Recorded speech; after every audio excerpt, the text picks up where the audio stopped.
পুরুষ মানুষ বিয়ে চাইলেই একটা করতে পারে, করি না কারণ যেই গরম পড়ছে একলা ঘুমাইতে তো দিশে হারা লাগে, তার উপর আবার বউ নিয়ে ঘুমামু কেমনে? তারপর তো আবার চলবই। দূর মেয়ে, যা ভাবছেন তা না, মানে ফ্যান তো চলবই, গরিবের বাড়িতে তো আর এসি নাই যে এসি চলবে। মালে আসেন, এই গরমের মধ্যে তোমরা মিয়া বিয়া বিয়া শুরু করছো।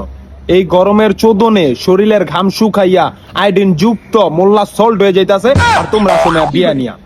আবার এক ধরনের প্রোডাক্ট আছে, ওরা কয় নাকি এই গরমের মধ্যে বউরে জড়ায় ধরলে নাকি গরম লাগে না, উল্টা ঠান্ডা লাগে। হ্যাঁ, তোরা ভাই ভালো কইরা দেখ, আসলে ওইটা বউ না, ওইটা কম্প্রেসার। একটা মানুষ সারাদিন কাজকর্ম কইরা আইসা আবার এই গরমের মধ্যে রাইতে যদি কাজই করা লাগে, তাহলে এই জীবনের চাইতে আয়নাঘর থাকা ভালো। আমি বিয়ার বিপক্ষে না, আমি বিয়ার পক্ষে। তাই তো বলি এই গরমে কেন, সামনে শীত আইতাছে, শীতে কর।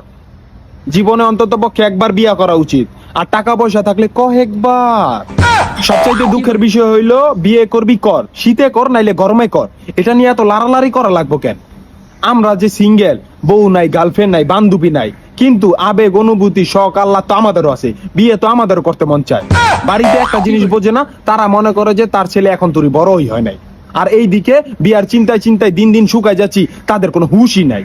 মানুষ হইয়া বাচ্চাছি নাকি তার খাম্বা নিজেই বুঝি না। বিয়ে করবেন চুপচাপ করে ফেলান, শীতে করেন নাইলে গরমে করেন, চুপচাপ করে ফেলান। সবার বাপ মা এক না, দুঃখের কথা বলার মানুষ সবার থাকে না। তাই বিয়া নিয়া ফেসবুকে আইসা লাড়াচাড়া করবেন না, সাবধান। ধন্যবাদ, আল্লাহ হাফেজ।